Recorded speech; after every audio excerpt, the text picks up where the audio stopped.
Alright, I haven't got a chance to work on the boat for a while, but we're back at it now. I need to get started on this transom. I gotta remove these bolts, get rid of this old rotten wood. These stringers here, I'm gonna tie into the back after I replace this transom. I'm gonna tie these stringers in to give that some extra stability. But yeah, this side's got fiberglass on it.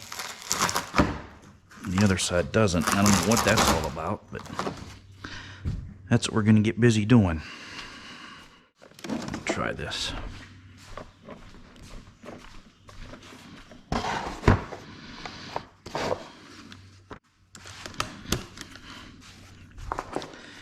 Get after.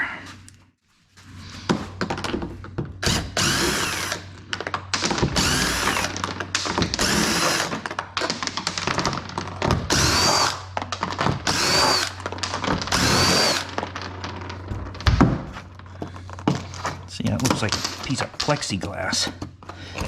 This thing was all rigged up. Not the preferred backing by any means. Alright, get these ones off.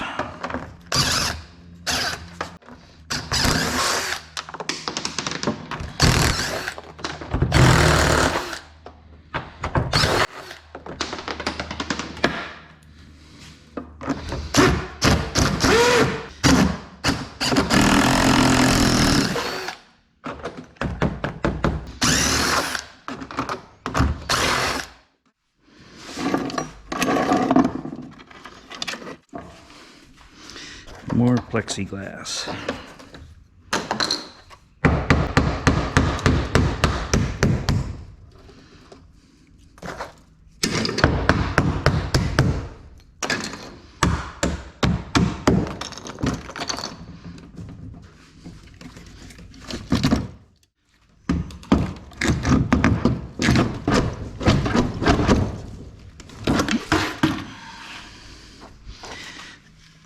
She was originally yellow. More silicone. Silicone everywhere. So, there's the outboard mounting bracket with a wedge in it. And a 1/4 inch of silicone all over it. Yep, we got lots of repairs to do. Mounting brackets here for the tiller.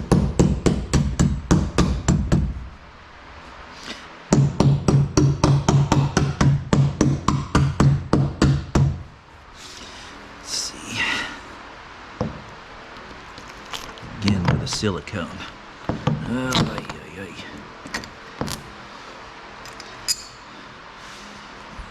Top. Look at that. Just all smeared on there. Okay.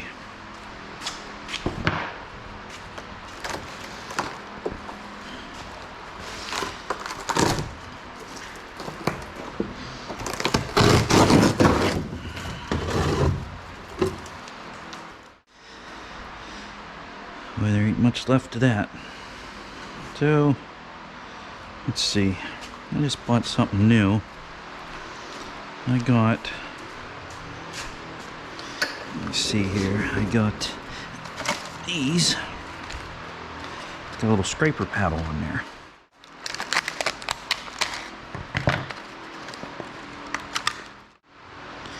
Rigid scraper, flexible scraper. Hey, if you don't have one of these tools, these things are the bomb. They come in so handy. Do all kind of things with them: sand, cut, scrape. Thing is, whenever you're cutting stuff, it doesn't throw a lot of dust like some of the other ones do. All right, so peeled that fiberglass off there. Look at that.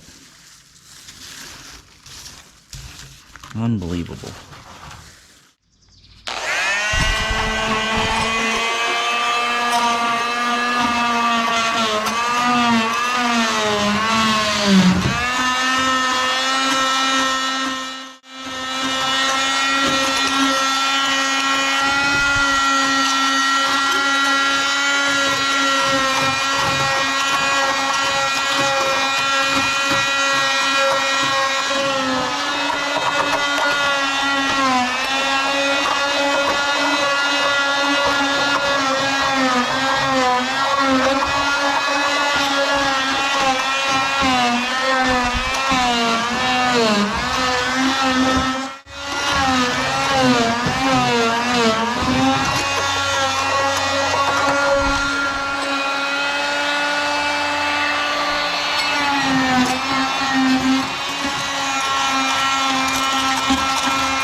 So there's that. What a mess that turned out to be. Everything was just very poorly laid up. It's all cleaned up. And what I'm gonna do, I'm gonna take this out probably out here anyhow for now, because the fiberglass is gonna bond all the way on the outside. So that's what we're gonna do there. Okay, after all the scraping and everything I had to do, I had to get the old grinder out. Got a hole right there. I got that all dished out around there. I'm going to cut some glass to put in that, repair that hole. I got to spread a little paste on here and wipe this off too to get it a nice smooth surface. But I just took the measurements for the transom, for the board that goes around, the whole way around. The other one, it was a thicker one. It was probably 3/4 of an inch thick. Had lines cut through it, and that's how they epoxied it down. They got it to contour to that. As you see, it's not straight. That's got a bow to it right there. So you can't put just a straight board in there. You're gonna have a great big gap in there. So I cut the board for it, and I wanted to show you how I did it. So what I have here is they call it a tick stick. Some of the old shipwrights used to use it. It's good for making odd measurements, and it's got a point on one end, and it's got an odd design. You put a little dip in it, you know, something that you can line it back up. The concept is what I did was I made points about 4 inches apart and worked my way around with a piece of cardboard in the middle. Every time I put the tip of that at one of those 4-inch marks, I would trace the back end on that cardboard. And whenever I'm done, I'll peel that cardboard back off the transom, and I'll place it on a piece of plywood, and I'll line up all the points that I have on that cardboard. I'll line that up, and where the tip of that is, I can put a dot onto the onto the plywood. And when I connect all those points, I'll have a perfect representation of what the transom measurements are. You can't just measure something like this. You know, one side's got a bigger bow to it than the other side, and you know, with boat layup, everything's never perfect. So this is a good way to get all the measurements around there and get it all cut out so it fits properly. And then I'll take this piece that I cut out, the first one, and I'll cut out another one to go over top of it, and it's going to be 1/4 of an inch bigger. And then I'll lay another one on top of that, and it'll be 1/4 of an inch bigger than that one. I'm going to have 3 pieces total whenever it's all together. Now I'll epoxy those together, and I'll put them into that transom and push them into place.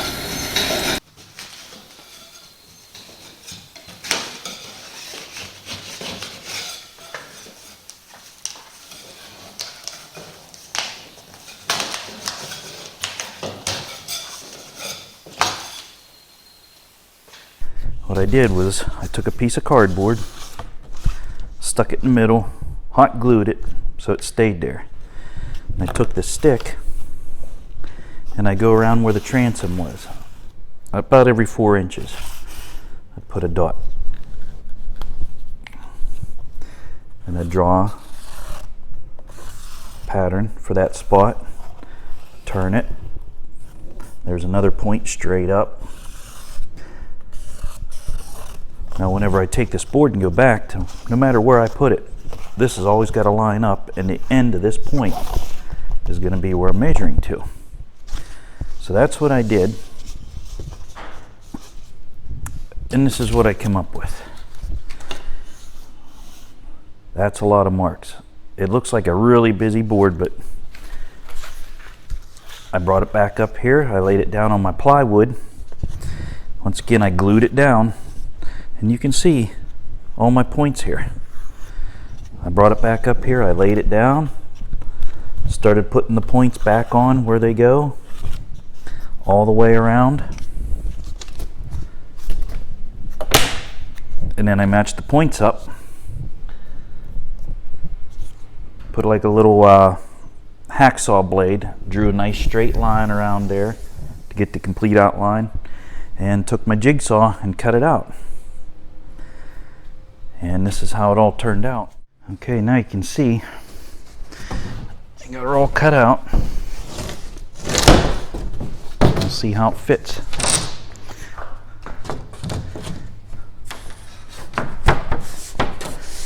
There, you can see how well that fits in there all the way around. I'm going to cut probably 2-3 more boards like this. They're going to be a little bit bigger because the sides kind of go out. And I'm going to put some epoxy paste, thickened epoxy in between them, lay them all in here. I'm going to clamp it from the top. I'm going to put a board across there to push this all in tight. And that's going to be the new transom. There you can see how well that fits. I mean, it's got all that top arc is not, that's not true all the way across. This side's out a little bit further than this side. So just to take a measurement and put a board in there, you'd never get it to fit like that.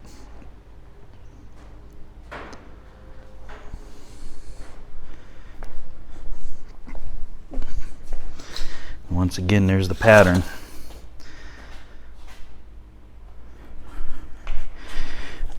And the little bugger that did all the work.